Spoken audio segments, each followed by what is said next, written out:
Vamos a buscar el Salmo 139. Salmo 139 son 24 versículos. Amén. Amén.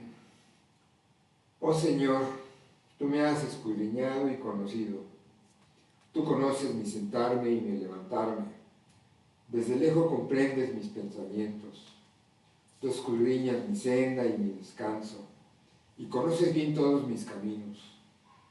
Aún antes de que haya palabra en mi boca, oh Señor, tú ya la sabes toda. Por detrás y por delante me has cercado, y tu mano pusiste sobre mí. Tal conocimiento es demasiado maravilloso para mí, es muy elevado, no lo puedo alcanzar. ¿A dónde me iré de tu espíritu? ¿O a dónde iré de tu presencia? Si subo a los cielos, ahí estás tú. Si en el Seol preparo mi lecho, ahí tú estás. Si tomo las alas del alba y si habito en los más remotos del mar, aún allí me guiará tu mano y me tomará tu diestra. Si digo, ciertamente las tinieblas me envolverán y la luz a mi alrededor será noche, ni aún las tinieblas son oscuras para ti. Y la noche brilla como el día, las tinieblas y la luz son iguales para ti. Porque tú formaste mis entrañas, me hiciste en el seno de mi madre. Te daré gracias porque asombrosa y maravillosamente he sido hecho. Maravillosas son tus obras y mi alma lo sabe muy bien. No estaba oculto de ti mi cuerpo, cuando en secreto fui formado y entretejido en las profundidades de la tierra.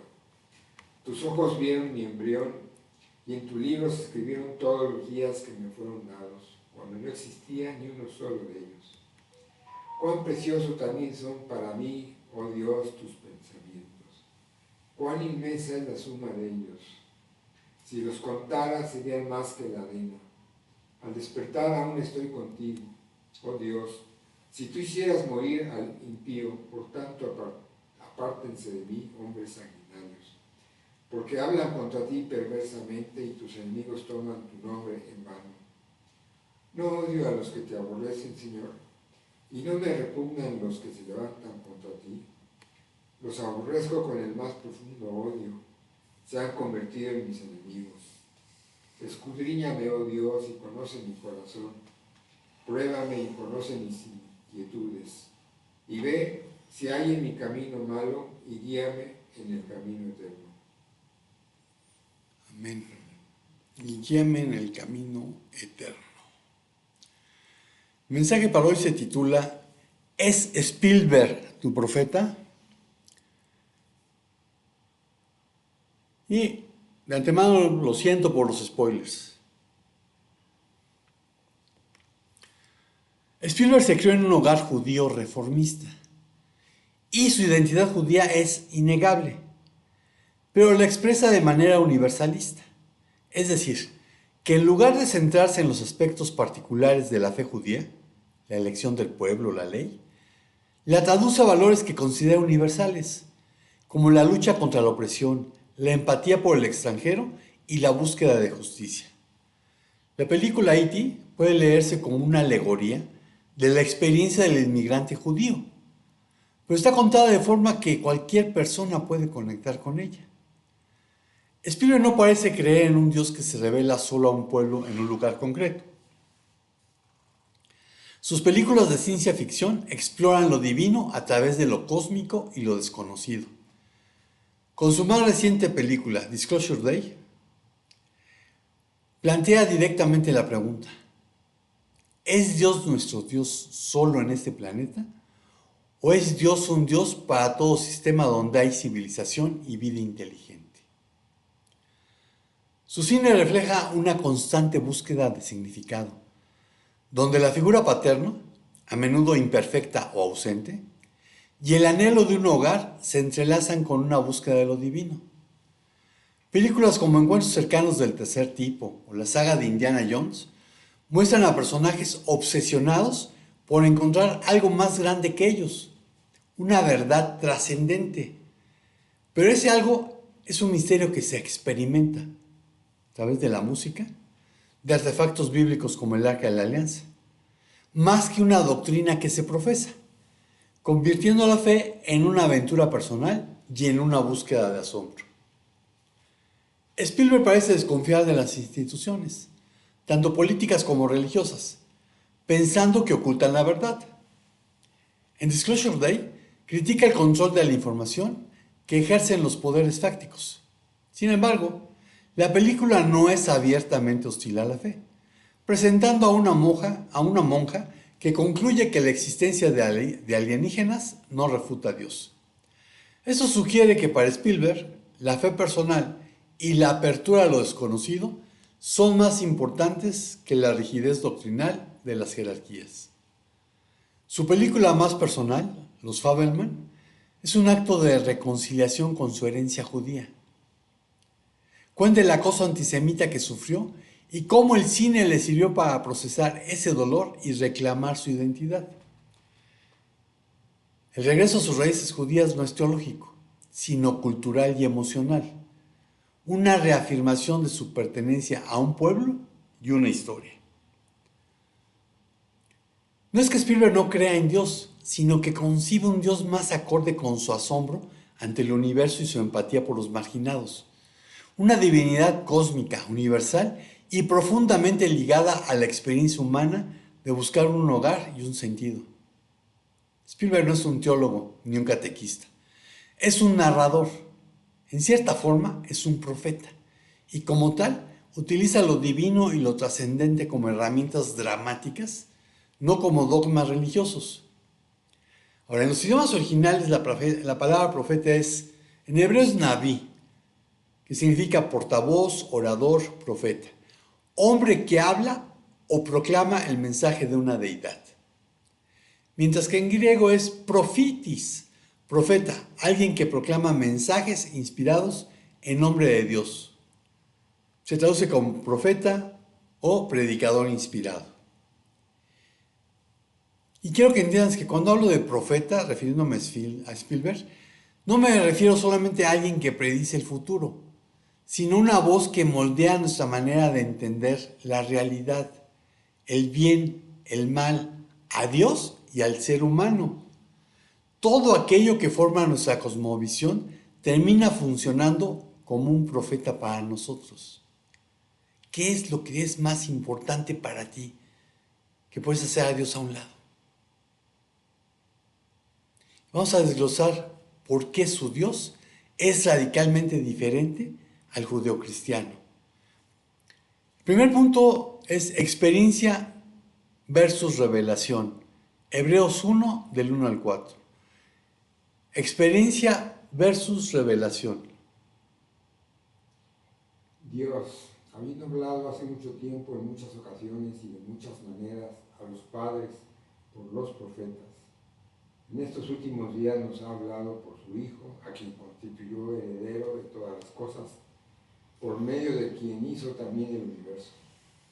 Él es el resplandor de su gloria y la expresión exacta de su naturaleza, y sostiene todas las cosas por la palabra de su poder, después de llevar a cabo la purificación de los pecados.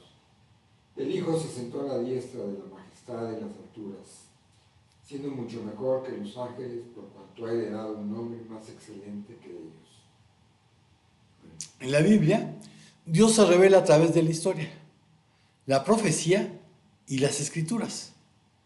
En Spielberg, lo divino se experimenta a través de sensaciones, luces cegadoras, música de tonos, 5 tonos, si te acuerdas de encuentros cercanos, artefactos de poder indeterminado, como el arca en Indiana Jones. Spielberg muestra un Dios que se siente, pero que no dice nada concreto, no da mandamientos, no promete salvación, no exige arrepentimiento. Es una experiencia inmediata, pero vacía de autoridad moral. Sin embargo, la Biblia no presenta a Dios como un espectador pasivo, sino como Señor soberano de la historia, que dirige procesos largos, como sean imperios, exilios, restauraciones, que interviene en momentos críticos con milagros, juicios, salvación, y opera tanto de manera visible como invisible. La Biblia muestra a Dios actuando en la historia de Israel, Éxodo 3, 7 al 8.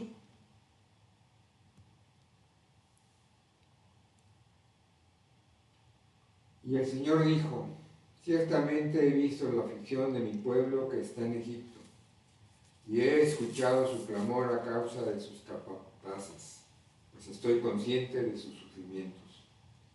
Así que he descendido para liberarlos de mano de los egipcios y para sacarlos de aquella tierra a una tierra buena y espaciosa, a una tierra que emana leche y miel, al lugar de los cananeos, de los hititas, de los amorreos, de los fereceos, de los heveos y de los jebuseos. Éxodo 14, 13 y 14.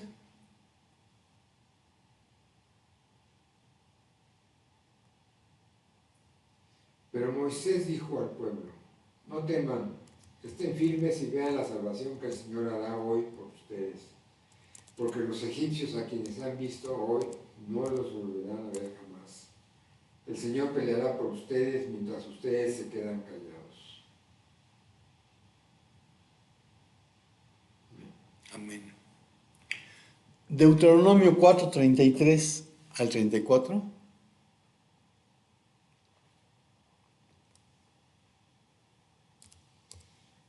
¿Ha oído pueblo alguno la voz de Dios hablando de en medio del fuego como tú la has oído y has sobrevivido?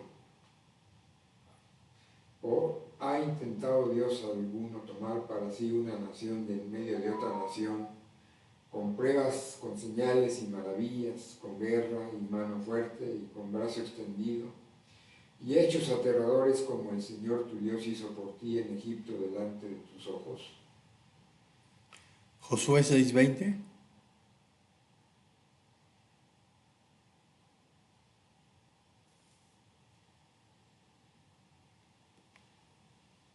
Entonces el pueblo gritó y los sacerdotes tocaron las trompetas, y sucedió que cuando el pueblo oyó el sonido de las trompetas, el pueblo gritó a gran voz y la muralla se vino abajo. El pueblo subió a la ciudad, cada hombre derecho hacia adelante, y tomaron la ciudad. Josué 10, 12 al 14. Y los arqueólogos que encontraron los muros de Jericó encontraron que se cayeron de adentro hacia afuera. Entonces Josué habló al Señor el día en que el Señor entregó a los amorreos delante de los israelitas, y dijo en presencia de Israel: Sol, detente en Gabaón, y tú luna en el valle de Ajalón. Y el sol se detuvo y la luna se paró, hasta que la nación se vengó de sus enemigos. ¿No está esto escrito en el libro de Jacer? Y el sol se detuvo en medio del cielo y no se apresuró a ponerse como por un día entero. Amén. Y si leíste que la NASA hizo cálculos y encontró el día faltante, eso es puro cuento. La Biblia no necesita de cuentos para ser creída. Ahora, la Biblia también muestra a Dios corrigiendo y restaurando. Segundo de Crónicas 7, 13 al 14.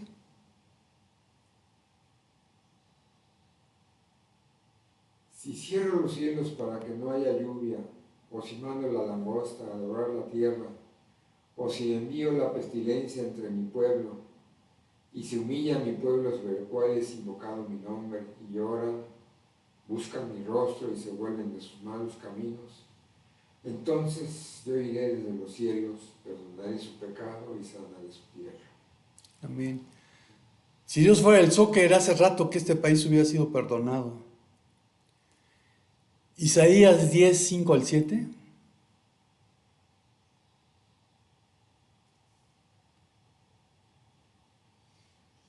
Ay de Asiria, vara de mi ira, y báculo en cuyas manos está mi indignación. Contra una nación impía la envío, y contra el pueblo de mi furor la mandaré, para que capture botín y tome despojos, y los pisotee como el lodo de las calles. Pero ella no tiene tal intento, ni piensa así en su corazón, sino que su intención es destruir y exterminar no pocas naciones. Y es una de las cosas que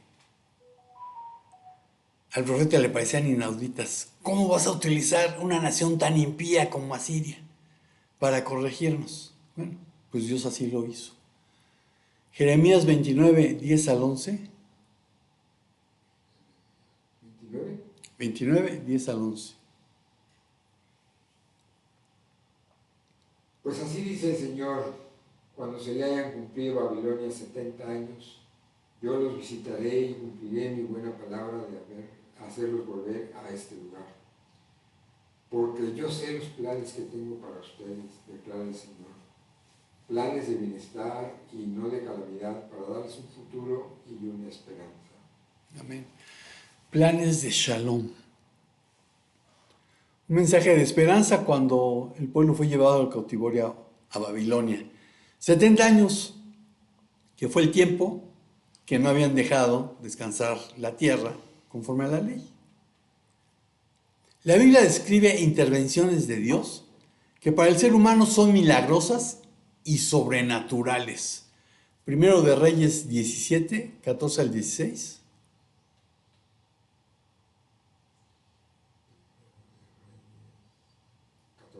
17, 14 al 16. Porque así dice el Señor, Dios de Israel, no se acabará la harina en la tinaja, ni se agotará el aceite en la vasija, hasta el día en que el Señor mande lluvia sobre la superficie de la tierra. Entonces ella fue e hizo conforme a la palabra de Elías, y él y la casa de ella comieron por muchos días. La harina de la tinaja no se acabó, ni se agotó el aceite de la vasija, conforme a la palabra que el Señor había hablado por medio de Elías. 3 años y medio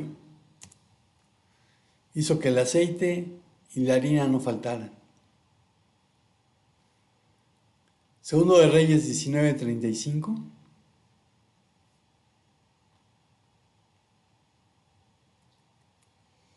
Aconteció que aquella misma noche salió el ángel del Señor e hirió a 185,000 en el campamento de los asirios. Cuando los demás se levantaron por la mañana, vieron que todo eran cadáveres. Amén. Después de que Asiria se había parado frente a los muros de Jerusalén y había dicho, no le creas a tu Dios, ningún Dios ha podido detenernos. Bueno, Segundo de Reyes dice algo diferente. Daniel 3, 24 al 25.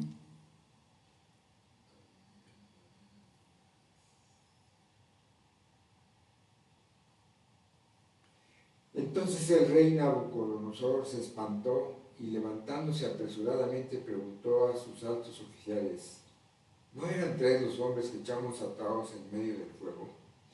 Así es, oh rey, respondieron ellos.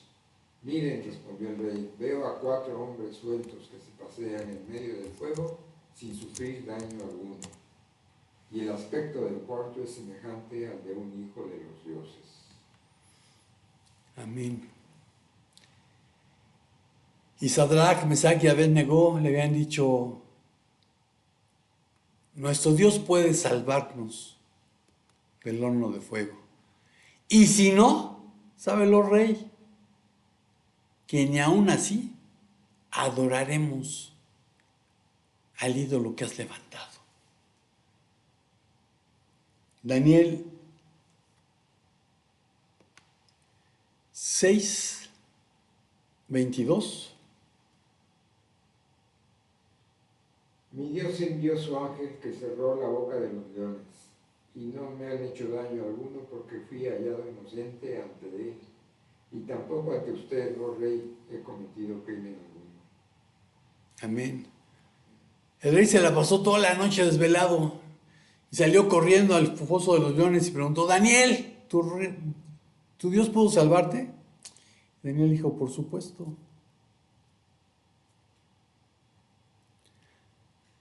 Entonces la Biblia describe estas intervenciones que para nosotros son milagrosas, sobrenaturales. Y nos muestra su intervención, pero hay una intervención todavía aún mayor, cuando la eternidad invadió el tiempo. Gálatas 4, del 4 al 5.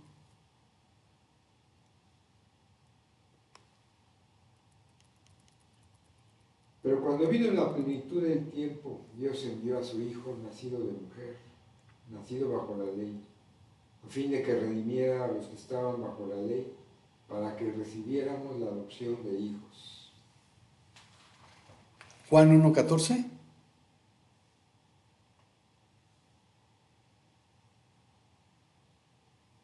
El Verbo se hizo carne y habitó entre nosotros, y vimos su gloria, gloria como del unigénito del Padre, lleno de gracia y de verdad. La eternidad invadiendo el tiempo.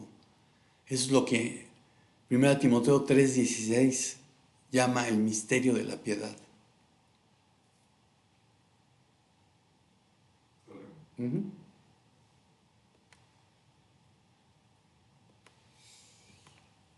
E indiscutiblemente grande es el misterio de la piedad. Él fue manifestado en la carne, vindicado en el Espíritu, contemplado por ángeles, proclamado entre las naciones, creído en el mundo, recibido arriba en gloria. El misterio de la piedad. La eternidad invadiendo el tiempo. Y ojo, misterio en la Biblia es algo que ha sido descubierto a un grupo, a los elegidos. Bueno, quienes conocemos a Cristo como nuestro Salvador, somos de esos elegidos. Y para nosotros el misterio ha sido revelado. El Verbo se hizo carne y habitó entre nosotros. Y por si fuera poco, Cristo sostiene toda la historia. Colosenses 1:15-17.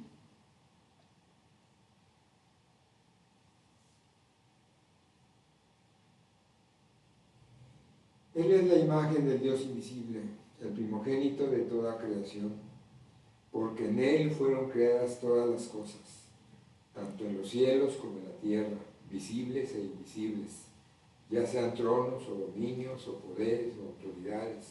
Todo ha sido creado por medio de Él y para Él. Y Él es antes de todas las cosas, y en Él todas las cosas permanecen. Amén. Y la Biblia profetiza su futura intervención. 1 Tesalonicenses 4:16-17.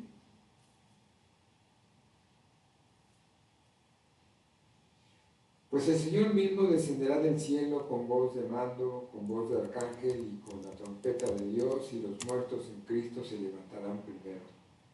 Entonces, nosotros los que estemos vivos y que permanezcamos, seremos arrebatados juntamente con ellos en las nubes, al encuentro del Señor en el aire, y así estaremos con el Señor siempre.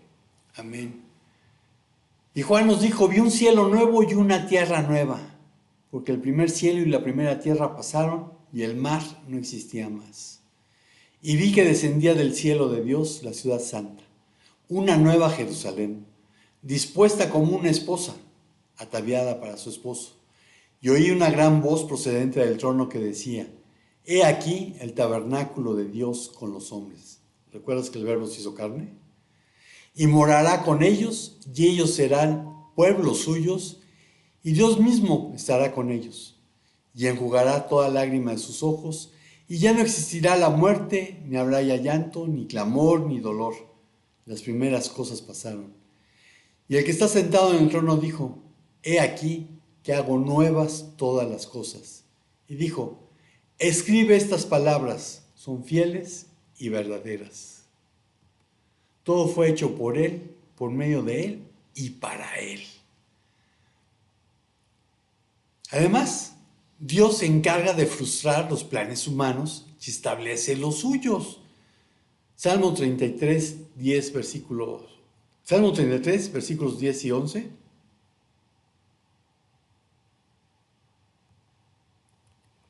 El Señor hace nulo el consejo de las naciones, frustra los designios de los pueblos. El consejo del Señor permanece para siempre, los designios de su corazón de generación en generación. Amén. La Biblia nos muestra una revelación progresiva de Dios, siendo Jesucristo su máxima revelación.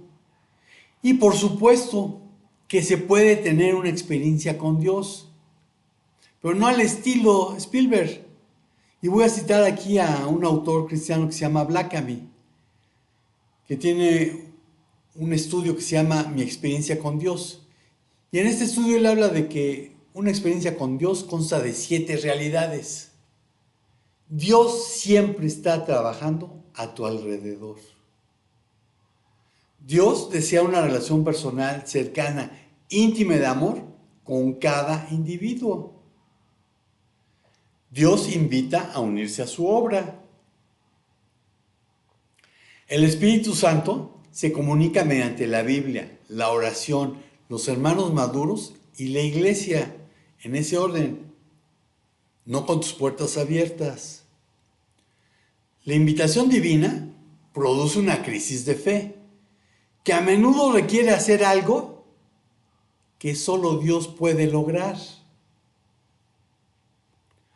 Para unirse a Él en su obra, es necesario realizar cambios y alinear las prioridades propias con las divinas. Pero no mi voluntad, sino la tuya. Al obedecer y participar en sus propósitos, uno experimenta el poder de Dios en la vida diaria. No obstante, una experiencia con Dios siempre modifica tu comportamiento y tus valores. Entonces el Señor le dijo: sal de tu cueva y espérame en el monte delante de mí. Elías pudo sentir que el Señor estaba pasando, porque se desató un viento poderoso que a su paso desgajaba los montes y partía las rocas. Pero el Señor no estaba en el huracán. Tras el viento vino un terremoto, pero el Señor no estaba en el terremoto. Tras el terremoto vino un fuego, pero el Señor tampoco estaba en el fuego. Luego vino un silbo apacible y delicado, y cuando Elías lo percibió, se cubrió el rostro con su manto y se quedó a la entrada de la cueva. Entonces escuchó una voz que le preguntaba: ¿qué haces aquí, Elías? Eso viene en el 1 de Reyes 19, del 11 al 13. Y Elías puede decirle a Spielberg que se equivoca. ¿Y tú? El segundo punto es neutralidad versus justicia. Miqueas 6, del 6 al 8. Miqueas 6, del 6 al 8.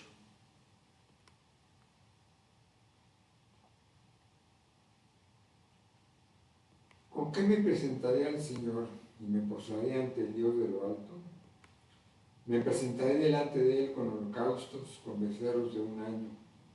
Se agrada el Señor de millares de carneros, de miradas de ríos de aceite. Ofreceré mi primogénito por mi rebeldía, el fruto de mis entrañas por el pecado de mi alma.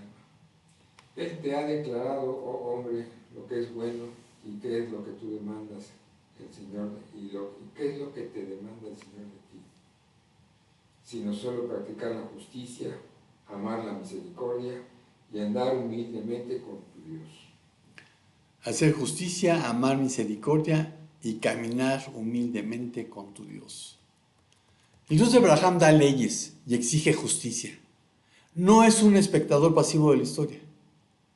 La Biblia presenta a un Dios que aborrece la indiferencia y la tibieza moral. En el libro de Apocalipsis, en el capítulo 3, versículo 16, el juicio contra la falta de postura es tajante.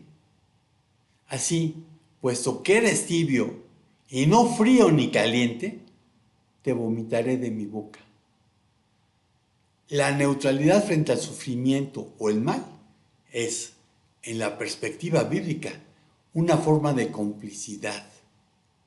Dios no se mantiene al margen, sino que toma partido activamente por los vulnerables. Salmo 146, versículos 7 al 9.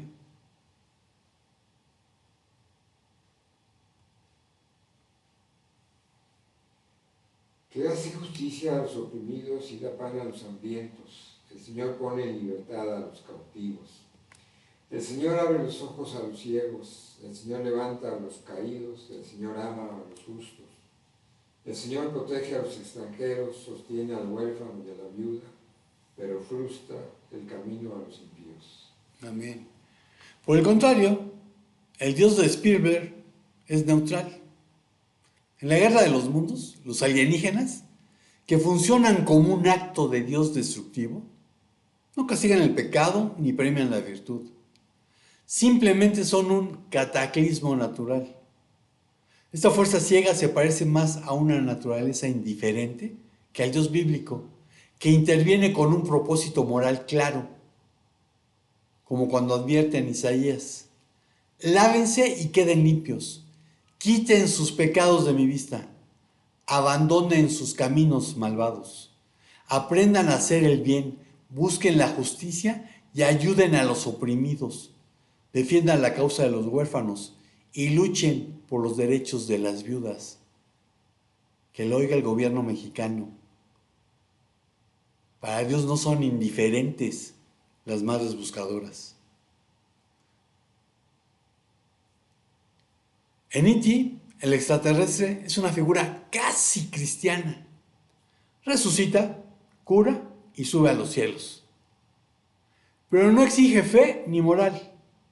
Solo pide empatía instintiva. Mientras que el Jesús de los Evangelios conecta la sanidad y los milagros con un llamado radical a la transformación de vida y al arrepentimiento. Juan 8, versículos 10 al 11.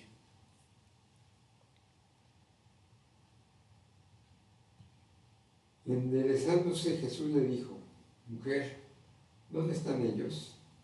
Ninguno te ha condenado. Ninguno, Señor, respondió ella. Entonces Jesús le dijo: yo tampoco te condeno, vete y desde ahora no peques más. Amén. La criatura cinematográfica puede ofrecer consuelo, pero no conversión. El Dios de Spielberg puede inspirar asombro, pero no prescribe cómo vivir. Es un Dios sin exigencia ética alguna. Se aleja del mandato de Amós 5, 21 al 24.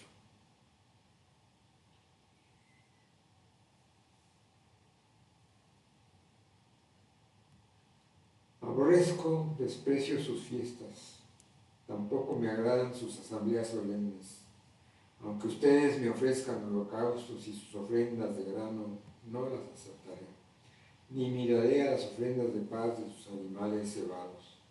Aparten de mí el ruido de sus cánticos, pues no escucharé ni siquiera la música de sus arpas. Pero corra el juicio como las aguas y la justicia como una corriente inagotable. Amén. El Dios de las Escrituras no se conforma con el asombro o el sentimiento. Exige un compromiso activo que transforme la realidad, así que no permitan que nadie los atrape con filosofías huecas y disparates elocuentes que nacen del pensamiento humano y de los poderes espirituales de este mundo y no de Cristo. Eso lo puso Pablo en Colosenses 2:8. Y te repito lo dicho por Moisés. Ahora escucha.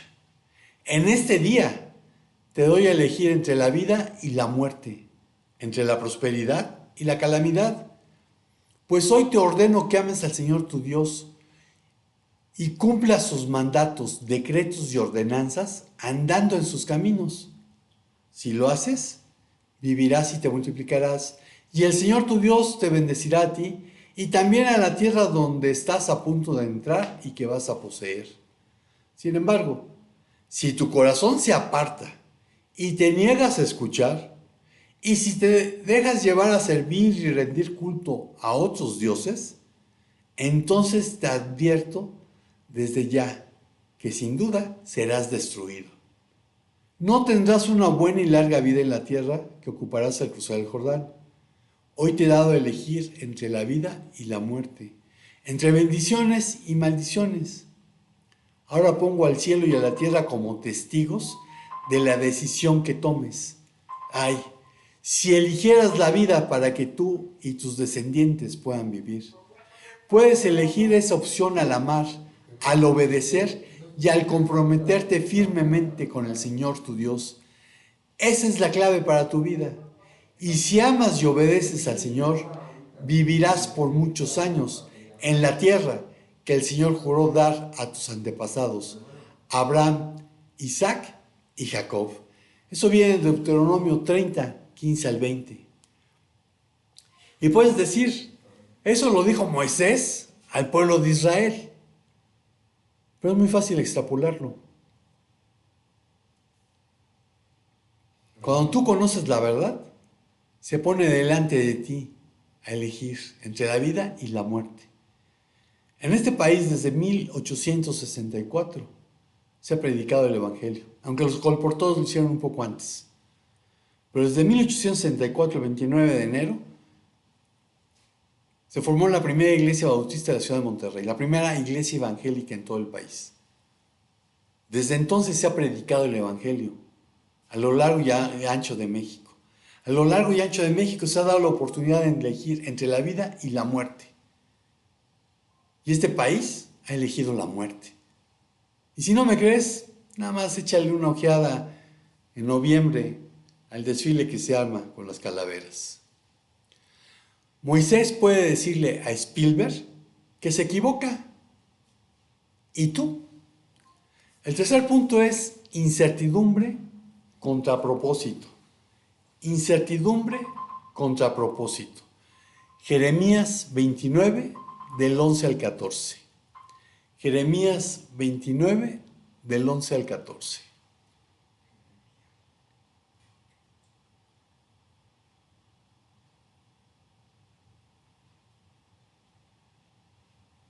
Porque yo sé los planes que tengo para ustedes, declara el Señor, planes de bienestar y no de calamidad, para darles un futuro y una esperanza. Ustedes me invocarán y vendrán a rogarme y yo los escucharé. Me buscarán y me encontrarán cuando me busquen de todo corazón.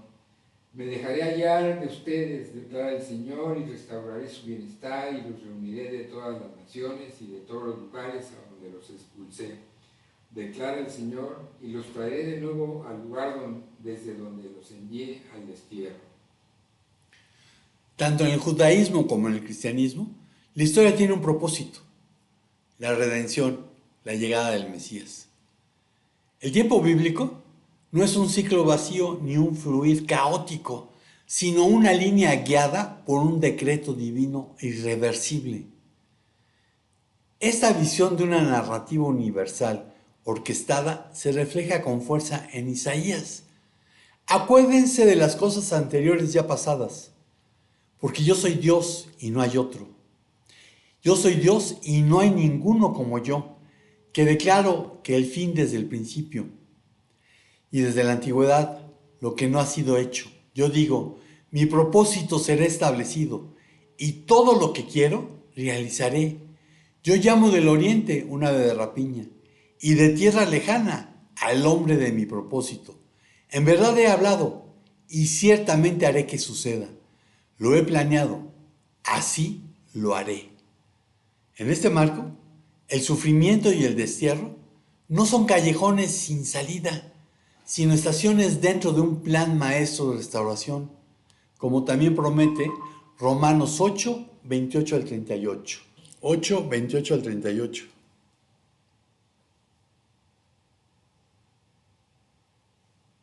Y sabemos que para los que aman a Dios, todas las cosas cooperan para bien, esto es, para los que son llamados conforme a su propósito. Porque a los que de antemano conoció, también los predestinó a ser hechos conforme a la imagen de su Hijo, para que Él sea el primogénito entre muchos hermanos. A los que predestinó, a estos también llamó. A los que llamó, a estos también justificó. A los que justificó, a estos también glorificó. Entonces, ¿qué diremos a esto? Si Dios está por nosotros, ¿quién estará contra nosotros? El que no negó ni a su propio Hijo, sino que lo entregó por todos nosotros, ¿cómo no nos dará también junto a él, con Él todas las cosas? ¿Quién acusará a los escogidos de Dios? Dios es el que justifica. ¿Quién es el que condena? Cristo Jesús es el que murió, si más aún el que resucitó, el que además está a la diestra de Dios, el que también intercede por nosotros. ¿Quién nos separará del amor de Cristo? Tribulación o angustia o persecución o hambre o desnudez o peligro o espada, tal como está escrito. Por causa tuya somos puestos a muerte todo el día. somos considerados como ovejas para el matadero. Pero en todas estas cosas somos más que vencedores por medio de aquel que nos amó. Porque estoy convencido de que ni la muerte, ni la vida, ni ángeles, ni principados, ni lo presente, ni lo porvenir, ni los poderes, ni lo alto, ni lo profundo, ni ninguna otra cosa creada nos podrá separar del amor de Dios, que es en Cristo Jesús, Señor nuestro. Amén. Pero en Spielberg la historia es abierta, incierta y a menudo frágil. No hay un carril teológico que asegure un final feliz por decreto cósmico. La supervivencia y el sentido dependen de la resiliencia humana frente a lo desconocido. Los personajes no son elegidos por Dios en el sentido clásico de un pacto sagrado o un nacimiento profético, al estilo de Abraham o Moisés. Son personas comunes que tropiezan con lo sagrado por accidente, como Roy Neri en Encuentros cercanos del tercer tipo. Mientras que en la Biblia, el encuentro con lo divino cuenta con una vocación explícita e ineludible, como cuando Dios llamó a Jeremías. Jeremías 1 del 4 al 10. Y vino a mí la palabra del Señor. Antes que yo te formara en el seno materno te conocí, y antes que nacieras te consagré. Te puse por profeta a las naciones. Entonces dije, Señor Dios, no sé hablar porque soy joven. Pero el Señor me dijo, no digas soy joven, porque a donde quiera que te envíe irás, y todo lo que te mande dirás. No tengas temor ante ellos, porque contigo estoy para librarte, declara el Señor. Entonces el Señor extendió su mano y tocó mi boca, y el Señor me dijo, yo he puesto mis palabras en tu boca. Mira hoy, te he dado autoridad sobre las naciones y sobre los reinos, para arrancar y para derribar, para destruir y para derrocar, para edificar y para plantar. ¿Hasta el 10? Hasta el 10. Ok.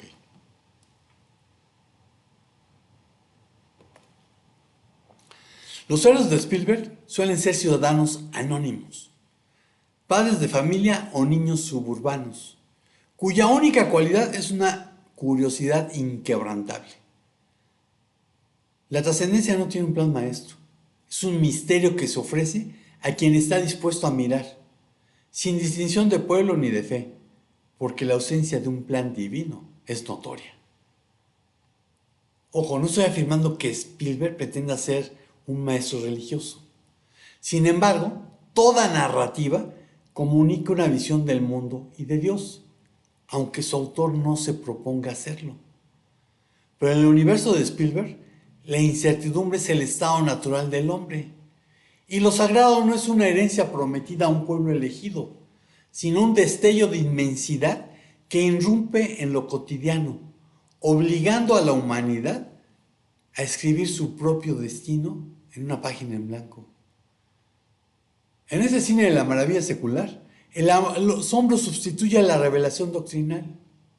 No hay tablas de la ley ni escrituras que descifrar, en contraste frontal con Proverbios 16:9.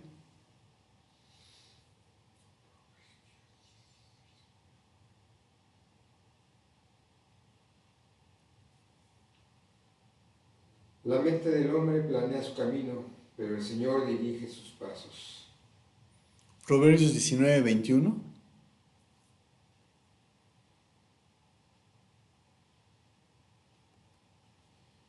Muchos son los planes en el corazón del hombre, mas el consejo del Señor permanecerá. Santiago 4:13 al 17.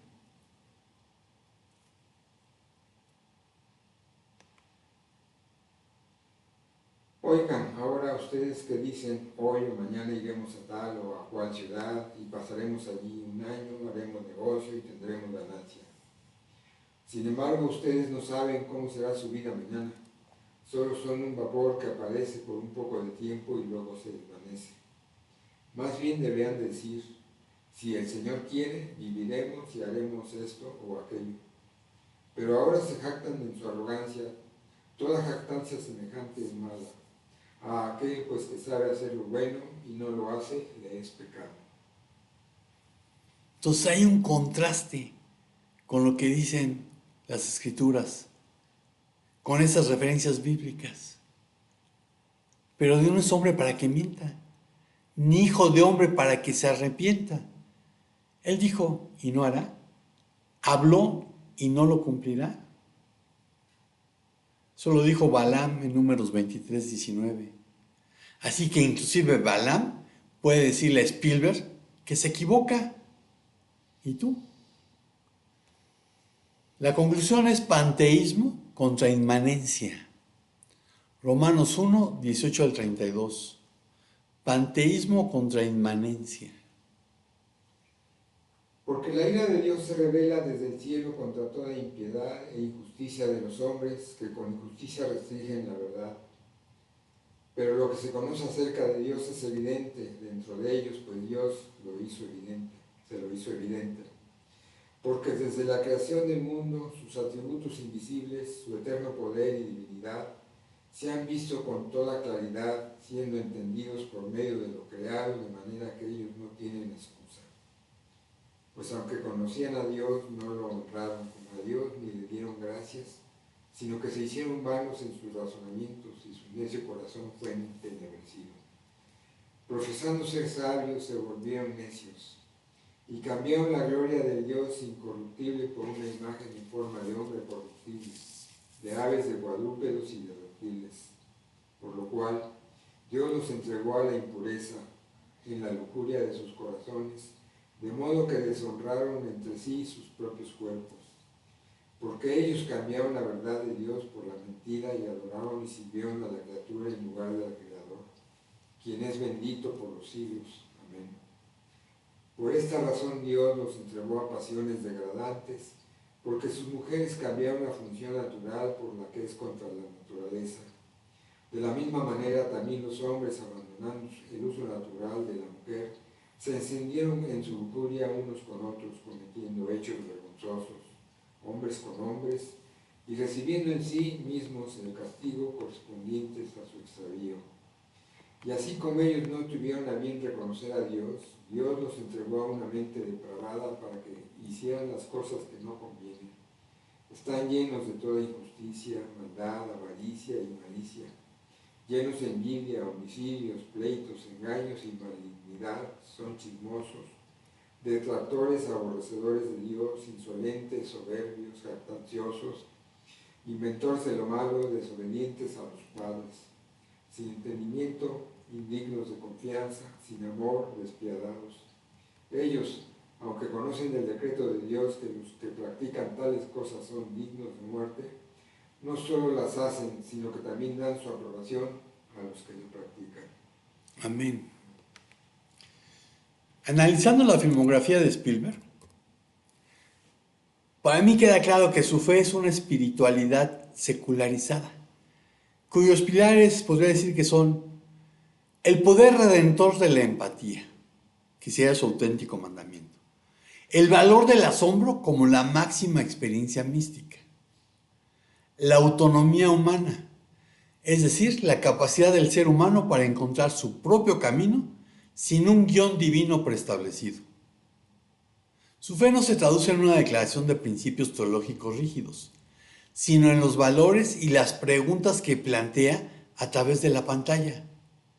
Por eso, cuando en Disclosure Day un personaje dice que los alienígenas no contradicen la fe, Spielberg no está defendiendo al Dios bíblico, sino diciendo, si hay algo más grande, no tiene por qué encajar en nuestras viejas categorías. El Dios de Spielberg tiene rasgos panteístas y cósmicos. Se asemeja más al Anima Mundi, el alma del mundo de los románticos, al asombro científico de Carl Sagan, o incluso a Ewa, la madre tierra de Avatar. Es una divinidad que habita en la interconexión de todos los seres vivos. Esa es la razón de la telepatía de E.T., en la vastedad del universo y en nuestra capacidad de maravillarnos. Lo que plantea Spielberg con esa frase no es tanto un panteón, de dioses peleándose como en la mitología griega. Y panteón viene de paz, pan, todos, y teos, teón, dioses, todos los dioses. Sino más bien que cada planeta o civilización desarrolla su propia relación con lo divino según su biología, su historia y su nivel de conciencia. Claro, los mormones no tendrían ningún problema con eso. Bajo esta perspectiva, el verdadero pecado para Spielberg no sería no creer en el Dios correcto, sino cerrarse a la posibilidad de que lo sagrado pueda tener otras caras. Para él, no estamos ante un ser personal que juzga o escucha oraciones, sino ante una fuerza de conexión universal que edifica, en última instancia, una religión de la empatía. En el fondo, su mensaje es profundamente humanista. Lo que nos une no es tener el mismo Dios, sino tener la misma capacidad de asombro y la misma necesidad de conexión. Sin embargo, esta sacralización de la naturaleza, de la pluralidad cósmica y del potencial humano choca frontalmente con la advertencia de Romanos 1, donde Pablo señala precisamente el riesgo de este enfoque, el peligro de que el ser humano, al deslumbrarse con el diseño del cosmos y la belleza de lo creado, termine por rendir culto a la creación antes que al creador. Para la teología bíblica, el asombro ante el universo no debe detenerse en el universo mismo ni disolverse en múltiples interpretaciones biológicas, sino conducir al reconocimiento de una soberanía única, externa y moral. Mientras Spielberg diluye lo divino en una fuerza cósmica difusa y multifacética, la Biblia revela a un Dios diametralmente opuesto, un ser personal que piensa, siente, escucha y busca una relación directa e íntima con cada individuo. Frente a la indiferencia de un Dios, energía o una, llamémoslo, constitución cósmica impersonal, las Escrituras presentan una deidad definida por su interés genuino. Primera de Pedro 5:7.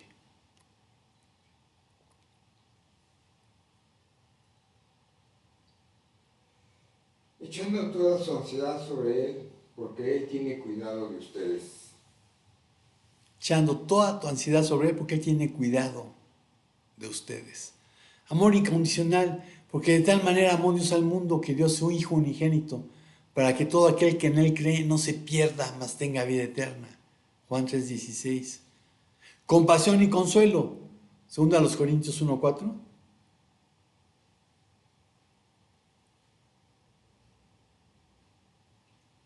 El cual nos consuela en todas nuestras tribulaciones, para que también nosotros podamos consolar a los que están en cualquier aflicción, dándoles el consuelo con que nosotros mismos somos consolados por Dios. Así que somos consolados, lo cual nos capacita para consolar con el mismo consuelo que Dios nos da. El cine de Spielberg nos invita a maravillarnos del universo, a abrazar sus infinitas posibilidades y a salvarnos los unos a los otros a través de la compasión humana. La fe bíblica, en cambio, nos confronta con la necesidad de mirar más allá de la creación para postrarnos ante un Dios que no es el mundo, sino el autor de este, y cuya justicia exige una transformación más que la mera empatía o el asombro, cosas que la mera empatía y el asombro no pueden otorgar, porque es necesario nacer de nuevo. La pregunta no es si ves películas de Spielberg. Yo también las veo y las disfruto. La pregunta es, ¿quién tiene la autoridad final para definir tu concepto de Dios, del bien, del mal y del propósito de la vida? Porque tarde o temprano, todos terminamos escuchando a algún profeta. Y recuerda mi definición. La cuestión es si escucharemos a los narradores de nuestra cultura o a aquel que habló por medio de los profetas y finalmente por medio de su Hijo. Y concluyo diciendo, Spielberg no es mi profeta, lo es para ti. Y Señor, pues gracias por la Biblia, Señor, gracias por lo que nos has dejado escrito en ella. Gracias por las profecías que vemos en el Antiguo Testamento y que están cumplidas en el Nuevo Testamento con Jesucristo. Gracias porque la Biblia escudriña la Biblia. Y Señor, pedirte por aquellos que se dejan llevar por todo viento de doctrina, por aquellos a quienes el cine puede maravillar, pero también formar su manera de pensar. Pedirte que tengan un encuentro personal con Cristo. Pedirte que su manera de pensar sea transformada. Y Señor, como dijo el profeta Isaías, henos aquí, envíanos a nosotros. Y si no hemos de ser nosotros, Señor, pues pon a aquellos a quienes sí han de escuchar con las buenas nuevas de salvación. Gracias porque nosotros las oímos. Gracias porque Spielberg no es mi profeta. En el nombre de Jesús. Amén. Y amigo y hermano de internet, te pregunto, ¿Spielberg es tu profeta? ¿A quién escuchas? ¿Quién guía tu manera de pensar? ¿Quién está formando tu cosmovisión? ¿Qué es aquello tan importante para ti que haces a Dios a un lado? Piénsalo bien, porque solamente hay un Dios. Y como leí, he puesto delante de ti la vida y la muerte, la bendición y la maldición. Elige la bendición para que vivas. Y la bendición se llama Jesucristo. Si el Señor no dice otra cosa, nos vemos por aquí la próxima semana. Shalom, shalom. Estamos despedidos.